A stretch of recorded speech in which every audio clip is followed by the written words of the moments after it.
This podcast is proud to be part of the TalkSport Fan Network. TalkSport.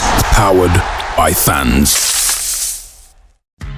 This podcast is brought to you by Coral, and they're here for the fans. At the Fan Network, we have a mission to shake up the game we all love, and that's why we partnered with Coral, who've been shaking things up too. With their free-to-play rewards shaker, there are guaranteed rewards and exclusive offers to be won every single day. Whether you're a part of the Badging Brigade, the Away Dayers, or the Football Fashionistas, Coral's here for the fans. Play Coral's reward shaker and win bigger guaranteed daily rewards and offers this season. For over 18s only, maximum one reward or offer per player per day. Reward restrictions and requirements and other T's and C's apply. Visit gambleaware.org for more details.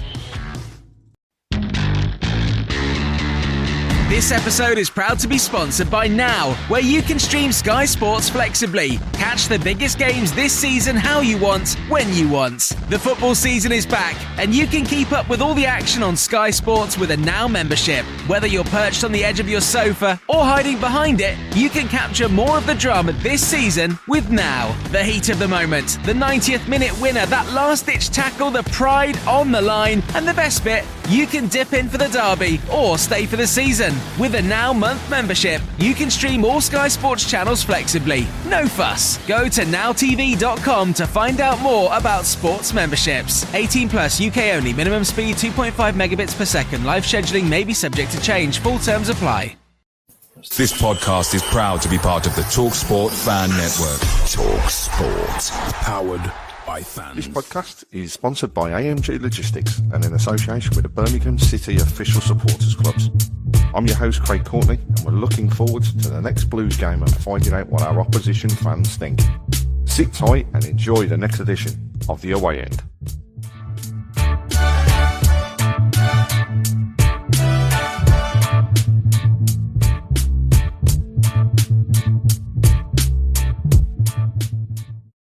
Hi, welcome to week 7 of The Away End.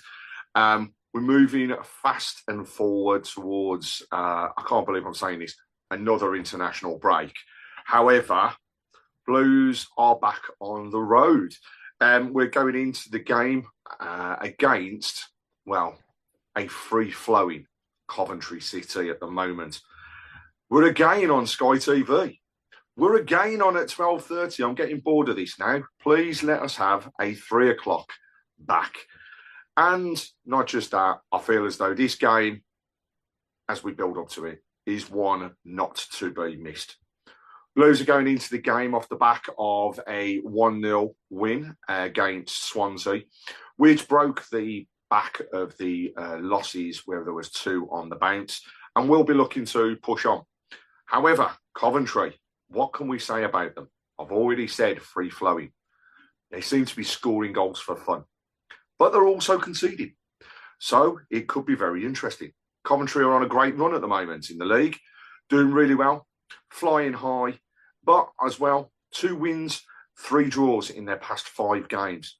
But the most impressive part, 15 goals scored. Seem to be scoring for fun, and Frank Lampard certainly is bringing the best out of the team. On the downside, though, you have conceded 7. So it is going to be interesting to see whether we can get our scoring boots back on and our defence can keep you out. Coventry are also looking to continue their run in the league and build their way up, pushing no doubt for a playoff, if not automatic promotion, after some really good past couple of seasons. We're joined this evening by Simon Lilleberry from the That Cov pod. So, Simon, thank you very much for joining us on the Away End. Looking forward to hearing a bit about Cov. So, first of all, tell us a bit about the podcast. Yeah, That Cov pod. I mean, we started it only at the start of last season, but it's been absolutely brilliant. Myself, John, and Jig, who we do the pod with now. Yeah, we really enjoy it. Just talking about everything Cov. Audience seems to really like it and really enjoy kind of putting my bit more of my work into something I'm really passionate about, which is Cov. So really enjoying it. Hopefully we get the promotion that will just crown everything off this season. But yeah, love doing it. I'm sure you're the same. Indeed, and you know we're into our 15th season, but I think it's a good point at this stage to say Tilton Talk has also reached the final stages of the National Football Content Awards for 2025. We are, as always, saying, please, please, please, vote, vote, vote. And details of the voting will be shown at both the beginning and throughout the whole of this podcast. So please, if you have them, any votes would be very much appreciated. But we go into the game with a history that's actually really, really, really close between the two Midland sides. 65 games played between us, of which Birmingham have won 25. They have drawn 20 and lost 20.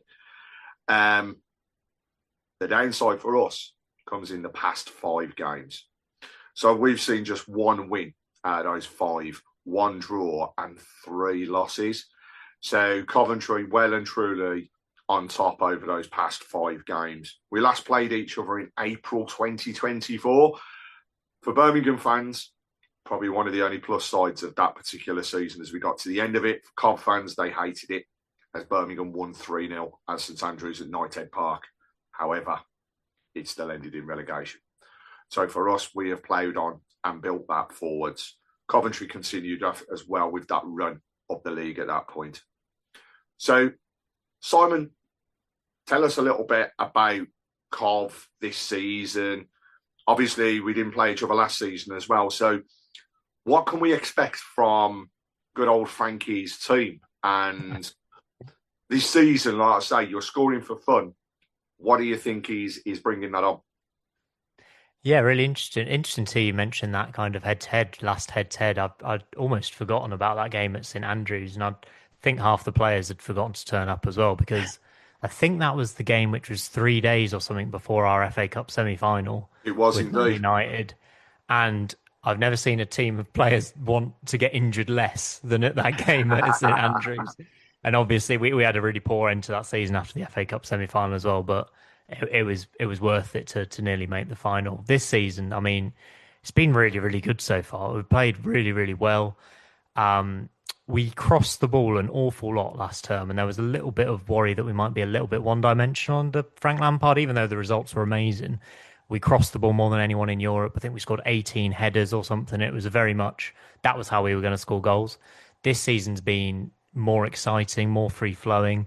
It's a really, really balanced squad up front in terms of the starting 11. We've just been able to kind of take teams apart. I mean, you were bang on in the intro as well, saying we're really good going forward. We're quite exciting. We look like we can create chances. Defensively, we have struggled a little bit, but in the last game away at Leicester, we got a 0-0 draw, and it was kind of a different side to this team almost. We backs against the wall at times when we needed. Really hard place to go and get something. Indeed. More than good enough for a point there. Obviously, you guys lost 2-0 there as well a few weeks ago, and we did well enough to get a point. Don't think we did enough to win the game, but it was good to see a different side of us, because although it's lovely scoring all these goals and being really exciting, sometimes you do want to see a bit of defensive solidity and things. Had you right 5 goals, Frank Lampard just plays him down the centre, and he scores goals when he gets the chance. He's by far our best striker. That's the thing we probably don't have that maybe you guys have a bit more. I think our starting 11 is very good, especially when fully fit. Off the bench, we've let quite a few players go out on loan, fringe players. We don't have too much off the bench, so it'd be interesting to see how the game goes if we're level in the last 20 minutes. I think you guys would probably come into it with a bit of your strength off the bench and some of those subs you'd be able to make, which we can't make too many subs right now in the attacking third. So yeah, it's been really, really good so far. Unbeaten in the league, 4 draws, which is too many, to be honest, if we want to be pushing for the top 2, which I think is within reach this season. But yeah, really, really positive. And the home form's really, really good, really good. We've lost twice at home under Frank Lampard in the league, and he came in November last year, and we lost to Leeds and Burnley, who got 100 points apiece last season. Since then, unbeaten. And that's really important. The atmosphere at CBS is really good. And hopefully we can get you guys on the back foot and show how good we are going forward. And I think that's that's the key moving forwards with the whole of the game as it comes into Saturdays. We've got a Birmingham team whose defence is really solid. You've got a Cov side that has league goals, but as you say, against Leicester, we're very solid. I think we've got two, in fact, arguably, I think across our midfields, across the two teams, we've probably got the two best midfields and set of players across the league and opportunities. And then you've got the goal-scoring prowess for yourselves at the moment, whereas we're lacking a little bit of that. You know, it's fair to say Lyndon Dykes coming off the bench to score that winner on Saturday against Swansea was great. However, we've got Stansfield up front, we've got Kyogo who's coming off the bench, and we're not getting those opportunities. And Dutch at the moment is still, for me, getting his fitness. You've mentioned a little bit about Cov and what to kind of expect from that first 11. I'm sensing that if I said to you, tell me about your strengths and where your weaknesses are, I think what I've already heard is strengths are the 11 is great, you can score goals, free flowing. However, is it fair to say the weakness is the bench? Yeah, I mean, absolutely. Strengths. We've got some really, really good players in this team. Jack Rodoni in particular. He wasn't amazing at Leicester, but he is our best player. He plays that number 10 role really, really well. Really good goal scoring threat. His touch is just brilliant. And unlike a lot of the number 10s or attacking players, he's big. He's an aerial threat. He can get in the box and score headers, as we saw last season. He scored a header in the playoff semi-final against Sunderland at home. Yep. He's wonderful. Matt Grimes, you know all about Matt Grimes. I'm sure he's played at this level for so long now, was Swansea's captain and did so well. He just runs the show. Wonderful left-footed passes, drops into the back line to make a back three when we've got the ball, and he can just control the play and dictate the tempo, really. So they're two really key players. I've already mentioned Hadji Wright. Unfortunately, Mason Clark was out injured for the Leicester game, and we did miss him a lot because he's been fantastic on the left wing as well. And I think it's when we have a couple of those injuries, you just think the depth isn't quite there. Yeah. In terms of attacking subs against Leicester, we were very limited. Ellis Sims is the only real attacker we can bring off the bench, and he's not been the most popular figure in terms of his performances amongst Cov fans for the last 12 months, probably. I think he scored 6 goals last season or something, which is not really good enough. We need to see a bit more from him. But we're lacking in the wide areas in terms of depth. In midfield, we can bring on someone like Josh Eccles, who returned to the squad against Leicester and did quite well. Jamie Allen is energetic, but again, it's a step down on quality on those three. Yeah. One player we haven't seen so far is Luke Wolfenden, who we signed from Ipswich. Really exciting signing for as a centre-back. But we've stuck with Liam Kitchen and Bobby Thomas for that Leicester away game. And because we kept a clean sheet and did really well, I'd expect them to start as well. What do you think? So the thing that I've seen, and just through watching a few of the games across the past couple of seasons, is that what Frank Lampard has brought to you is, for me, a squad that's got the togetherness that you were probably lacking a little bit under Robbins, but also that almost plan B type of strategy. I know when Frank first came in, there was the worry, is this the right man? He certainly seems to be progressing you as a club. You're on the up. You now, owning your stadium and stuff like that. So it's definitely all front foot and all impressive. If there was one thing that, as a fan, you could say to Frank Lampard that you would want to change, what would it be? Oh, I don't know, really. He's done really well this season. I think his biggest strength is certainly getting the best out of players. And I think we had an absolutely wonderful manager in Mark Robbins, and I would never hear a bad word said about him.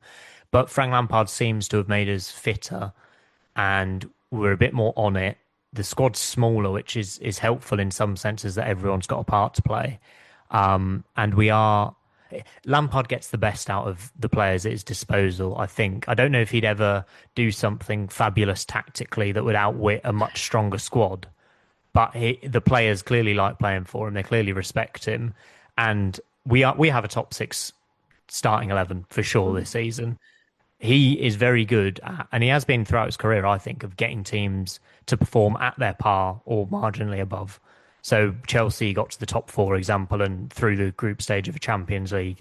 Everton he kept in the Premier League. Derby he got to the playoff final. I think he throughout his career has never really underperformed massively anywhere. I think he gets a bit of a harder rap for that. So what would I say to Frank Lampard? That's interesting. Oh, you've caught me out a bit with that one. I think I'd potentially. He didn't do it against Leicester, and I know it's because our squad is a little shallow on the bench, but we have left subs a little bit too late at certain points this season. In some home games where we've drawn against Hull, drawn against Norwich, we've drawn a few of these home games where with Ellis Sims on the bench, someone like that, you wish we'd maybe switch it up and go 4-4-2 and go long ball a bit for the last 10 minutes to try and get a goal. He very much likes to stick to the 4-3-3, 4-2-3-1, which is fine. It's the way he wants to play, and it works a lot of the time. But he rarely really rolls the dice and gambles towards the end of a game. And maybe that's because we've not really been losing games and desperately trying to chase an equaliser, although actually we were at Norwich, sorry. But yeah, maybe in terms of a plan B, in terms of a formation switch, I'd potentially suggest.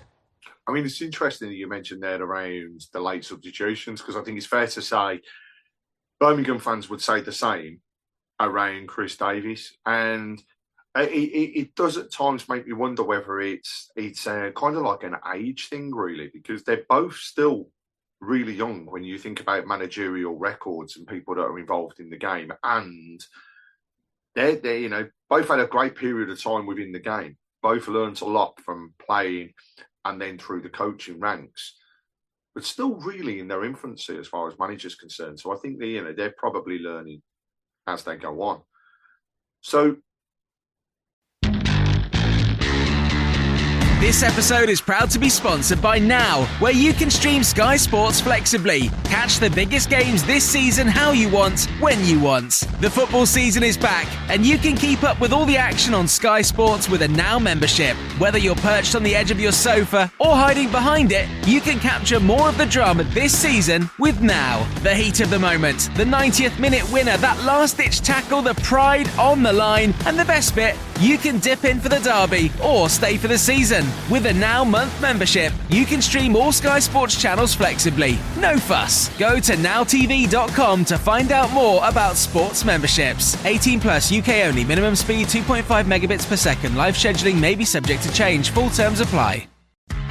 This podcast is brought to you by Coral, and they're here for the fans. At the Fan Network, we have a mission to shake up the game we all love, and that's why we partnered with Coral, who've been shaking things up too. With their free-to-play reward shaker, there are guaranteed rewards and exclusive offers to be won every single day. Whether you're a part of the Badging Brigade, the Away Dayers, or the Football Fashionistas, Coral's here for the fans. Play Coral's reward shaker and win bigger guaranteed daily rewards and offers this season. For over 18s only, maximum one reward or offer per player per day. Reward restrictions and requirements and other T's and C's apply. Visit gambleaware.org for more details. if there was one weakness in your starting 11, where would it be? And where, I suppose the other thing is, what do you know about Birmingham?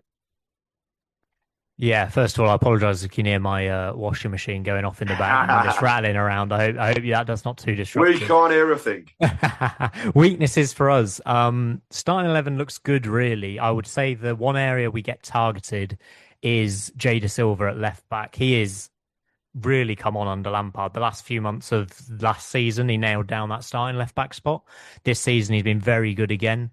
Obviously, had a tough time against Abdul Fatawu at Leicester. Probably the best winger in the league. Very difficult to stop. Without fail, he absolutely tore Birmingham to shreds as well. So yeah, he is phenomenal in this league.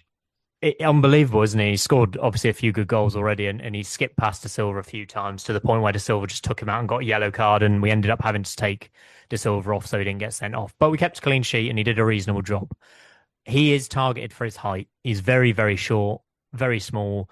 Physically, he's actually quite strong because he's obviously low to the ground, can handle himself in the ground duels. If you can get a Lyndon Dykes, say, to peel off on the back post on Jay De Silva, it's a bit of a problem for us because he's not going to win a header, is basically the be-all and end-all of it. Apart from that, excuse me, the starting 11's strong. It is strong. It's the only point I could pick out, but De Silva is still our best left-back by a significant margin right now. So he's going to start. What was your other question? What do I know about Birmingham? Yeah. I mean, apart from all the American hoo-ha and the Tom Brady documentary that's been going around. Listen, I work with a Birmingham fan quite closely, and the project's clearly quite an exciting one. I think your squad is strong. I certainly expect you to be in the top six this season, and the money you've spent and the way you've come up and the points you got last season, best EFL season we've ever seen. Clearly impressive. I love Kyogo. I know he hasn't scored that many goals for you, but the movement is it's almost like his brain is a step ahead of some of the defenders. And I think the goals have to come at some point for him, and I think he will start scoring quite regularly for you. Obviously, Jay Stansfield's quite the big name. I think he's a decent player as well. Maybe got a little bit more to prove at this level this season. I think the signing of Patrick Roberts is a really, really good one. I think he was brilliant for Sunderland last season. Look, he was starting in the playoff final, coming off the bench in the playoff final, playing a significant role for Sunderland to get them in the Premier League. And I'm just scrolling down your squad now. Tommy Doyle, quality. Lyndon Dykes, obviously a threat and someone you have to deal with. I think Cashin's a good player as well. But yeah, and then Damari Gray's probably going to cause us some issues. I don't know how you found him this season, but obviously did quite well in the opening few weeks and looks like he could be one of the better players in the league. I think it's interesting to see Cochrane at left back because I hear he was very, very good last season, and he's potentially one that's not been as good as you potentially hope this season in terms of the step up. Starting with the injury as well, I think there's as put him on the back foot a little bit, and he did struggle against Swansea. The good thing for me is we've actually, for a change, got two players for every position.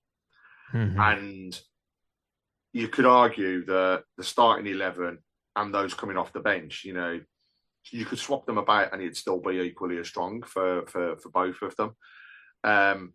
That's the difference with us. That's the real difference with us. You could, if you take out a few of our key players, the drop-off is fairly significant in quality. And I love a lot of the lads on the bench, but they're just not. We've got some of the best players in the league in our starting 11.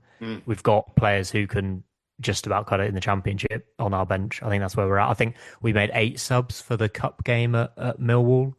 8 changes. We lost 2-1, I think it was in the end, a late penalty consolation goal, but we were second best easily. I bring up Cochrane because we're going to have Sakamoto starting probably on the right-hand side, and at home on his day, he just can twist anyone inside out and really cause problems. His delivery is superb as well, so that could be a route if he is struggling that we try and take advantage of. I mean, it's hard to call who's going to start in the defence, apart from the 2 centre-halves, because I think what I saw last week, first of all, we dropped Newman. And I think for every fan going in, we're like, whoa, what's going on here? But Robbins, when he came in, was absolutely superb. And it was as though Clara and him had played together for a long time. The stability across the centre was fantastic. And your two, left and right back were really just beginning to bounce off each other. We have Ethan Laird who's coming on. He's on fire at the moment. How he didn't start on Saturday, I do not know. However, when he came off the bench, he was defensively he's doing well, but he isn't afraid to come forwards. He will take people on. He will whip in balls. Something we didn't see last season, and it's quite scary because it was like our defence was untouchable really last season in the league, and it should have been based on the money spent. But he's really coming into his own. And Samuel, I mean, he can blow again, hot and cold. It literally just depends. So sounds as though we could be in for quite an open game, which I always say I much prefer 2 teams that are not afraid to go at each other, keep it clean, have a decent game of football. And you know what? If it comes out as 0-0 because neither of us can score, who cares? Because what you've seen is a game that's been open and played at the pace you want it to be, rather than, we're just going to knock it backwards and forwards. Keep it to yourself. Boring 0-0. Famous last words, but I really can't see this being 0-0. I think there's too much attacking quality on both teams and defensive weakness that we've shown at times this season, certainly. I would be surprised if both teams don't find the net at some point. Well, we'll be coming on to some predictions in a short while, but what I want to do is test your knowledge. So, as a Cov fan, in all honesty, this shouldn't be too hard. Oh, no. What we do on the away end is I want to ask you to name 5 players that have transferred between the two clubs. So that can be a loan or a permanent transfer over the many seasons that we have had players swap. And I will say there are some phenomenal names. There's also some players that have been with yourselves, didn't transfer to Birmingham, but represented Birmingham. So, I know that there's a few of those. I can't, just to make you fair on the others that have done it, can't accept them, but we can talk about them. So, see if you can name me 5 over the seasons, and the list is pretty large. So, you've really done me. I tell you what, there's one I definitely know because it made me cry when I was a kid. First transfer to ever make me cry, Gary McSheffrey. Indeed, what a player! For me, somebody that showed his true potential when we was in the Championship, didn't really get off the ground when it came to the Premier League, which was a shame because that guy had incredible talent, scoring and whipping in balls. He was just superb. I think at the time it was the most expensive championship to championship transfer. Was it like 4 million quid or something? Yeah. I honestly could not believe my eyes when I read that. Honestly, couldn't believe it. I don't think he definitely didn't transfer. Lee Carsley played for both of us, didn't he? He did indeed. Do I get any points for that? Oh, you can have that one, definitely. You so far you've gone from a left winger into a defensive midfielder. Well, you've had a few strikers and also goalkeepers, and more importantly, defenders. Let me have a. Did Gary Breen come to us from you? I'm pushing my knowledge here. Or was there a gap? Gary Breen did come from Birmingham to Coventry, indeed, and he actually signed at the time for, again, really high level of amount, 3.75 million. That was. Yeah, you had Peter and Love as well, didn't you? We did indeed have Peter and Love. Honestly, he is my fellow podcaster's favourite ever Cov player, and what a guy on the ball. I mean, I don't think I've ever seen somebody that could run, and it was almost as though he had plasticine on his feet because the ball just stuck to him, and he could take people on, he could score the goals. He was superb, and even at the back end of his career at Birmingham, he was still doing. He was still flying. Yeah. Oh, Clinton Morrison. When did Clinton Morrison play for you lot? Did he have a couple of spells there? He had just the one spell at Birmingham, but it was Championship season going into the Premier League as well, and he was with us up in the Premier League. But I don't think Clinton Morrison transferred between the two clubs. He represented them both, but he didn't transfer between them. I really liked him. We had him and Leon Best up front at some point, and that was pretty decent. Was that under maybe Coleman 2010 or something? Trying to think of other strikers that we had, who you might have had. Well, we had a free transfer. I'll give you a hint. We had a free transfer that moved from Coventry to Birmingham. Marlon King. The verbal contract he signed with Cov. And then he left. Yeah, and Marlon King, who didn't just come and score goals in the league, but obviously had his opportunity in Europe when he was at Birmingham as well, which was phenomenal. So far you had did you have Dele Adebola? We did indeed. Did he go? He didn't go. He didn't go from us to you, did he? Dele was no, but we have had Dele Adebola at the club, but he didn't transfer again between us. So you've had 4 so far. So there you go. You only got the one more. I think I've run out. You'll kick yourself when you hear some of these names. I know you will. This episode is proud to be sponsored by Now, where you can stream Sky Sports flexibly. Catch the biggest games this season how you want, when you want. The football season is back, and you can keep up with all the action on Sky Sports with a Now membership. Whether you're perched on the edge of your sofa or hiding behind it, you can capture more of the drama this season with Now. The heat of the moment, the 90th minute winner, that last-ditch tackle, the pride on the line, and the best bit, you can dip in for the derby or stay for the season. With a Now month membership, you can stream all Sky Sports channels flexibly. No fuss. Go to nowtv.com to find out more about sports memberships. 18 plus, UK only. Minimum speed 2.5 megabits per second. Live scheduling may be subject to change. Full terms apply.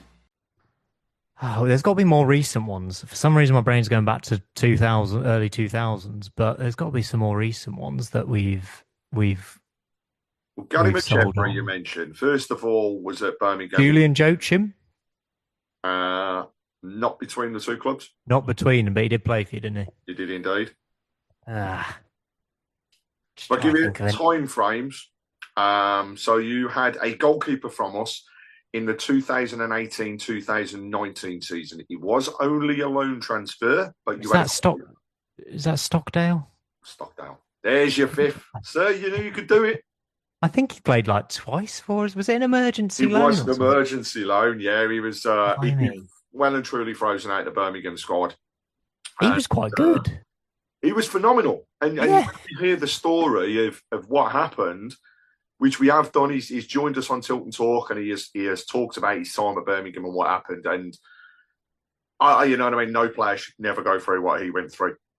So he did well. But to give you a few more names. You can give me another hint if you want, and I'm enjoying this. Wow. Or a date. Centre-back, £4 million from Scott Dan. Birmingham. Scott Dan. He was brilliant. He was so good. How did I miss him? Goalkeeper, loan transfer again, 2004, 2005, Birmingham to Cov. He was at the back end of his Birmingham career when he moved. Put you out your misery, Ian Bennett. No, I wouldn't have got that. Maybe you should just tell me them from now on before I embarrass myself. I've done all right. Stern John was another one. 300,000 signing. Brilliant. Martin Granger went to you on loan from Birmingham. David Burrows from Cov to Birmingham on a free transfer. Mentioned a few of the others, but I mean, one of them for me, a guy that would head anything that was put in front of him and was an absolute colossus. One of my favourite ever defenders that I've seen at Birmingham, Liam Daish. What a legend he was. The super cool and quiet Chris White was loan transfer as well. What can I say? The guy that scored arguably the best goal you will ever see at Wembley, in my opinion, John Gale, signed from Birmingham to Cov. We also had David Smith, who came from Cov to Birmingham. A few of the names now going really back over time. Eddie Brown, George Allen, Tommy Briggs, Frank Mitchell, Jackie Brown, Bob Evans, David Rennie, Greg Downs, yes, of Ricky course. Plattner, Paul Shepstone, Mick Ferguson, Brian Roberts, and then really going back over the years, talking 1969 to 1970, Tony Haley. So we've had some great players that have transferred between the clubs.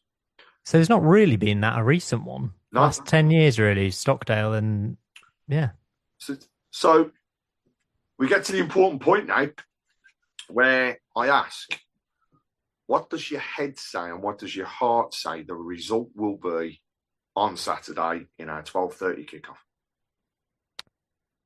I think they're both saying the same thing. Potentially. I've said 3-1. I think Cov will win 3-1. I think, listen, I'm concerned about your subs and the second half and how that might pan out and the strength in which you might show in the game. But I think if we can get off to a good start and stamp our authority on the game and get an early goal or two, we can control things and hopefully just have enough to see you guys off.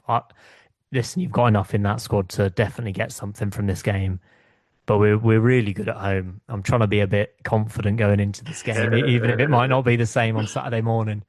But yeah, given you guys, I think correct me if I'm wrong, your last away game at Stoke, you didn't have a shot on target. Correct. I think you'll score though. If that makes sense.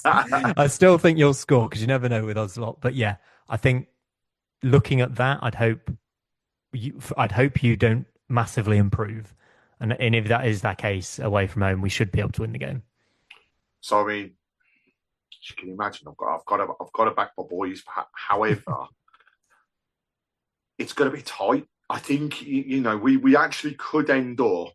And all jokingly, I know I said a 0-0, but we could end up nullifying each other. I really don't think it'll be that. However, I think we've got a score draw on our hands. I think it's going to be a great game, really open. Both sets of fans well up for it. Always a good atmosphere between the two clubs as well. So it's going to be fun. I have refrained from saying what a disgusting sum of money they are charging to go to the game, but we're not going to... I agree, by the way. I mean, it's ridiculous. But, hey, it's been done and we've still sold out. So it shows the following that Birmingham have got. And I'm going to go for, I'm going to say 2-2. I just think it's going to be interesting. And it could well be, as Greaves used to say, a game of two halves, because I do believe if you start the ground and hit the ground running, we will struggle.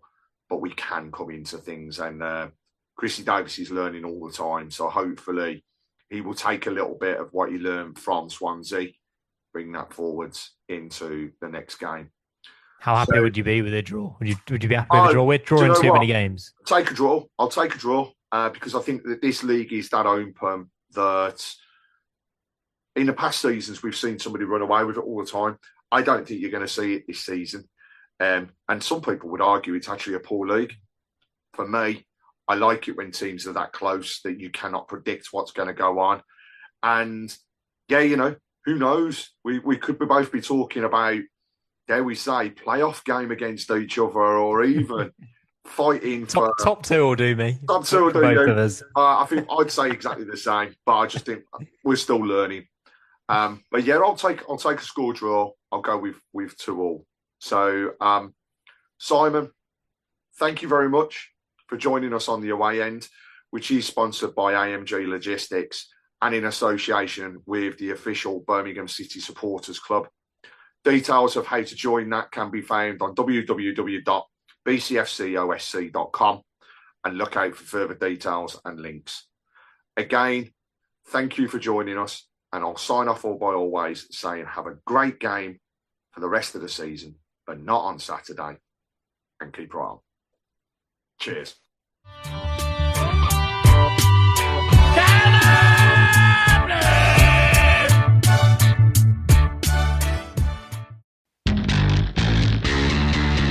This episode is proud to be sponsored by Now, where you can stream Sky Sports flexibly. Catch the biggest games this season how you want, when you want. The football season is back, and you can keep up with all the action on Sky Sports with a Now membership. Whether you're perched on the edge of your sofa or hiding behind it, you can capture more of the drama this season with Now. The heat of the moment, the 90th minute winner, that last-ditch tackle, the pride on the line, and the best bit, you can dip in for the derby or stay for the season. With a Now month membership, you can stream all Sky Sports channels flexibly. No fuss. Go to nowtv.com to find out more about sports memberships. 18 plus, UK only. Minimum speed 2.5 megabits per second. Live scheduling may be subject to change. Full terms apply.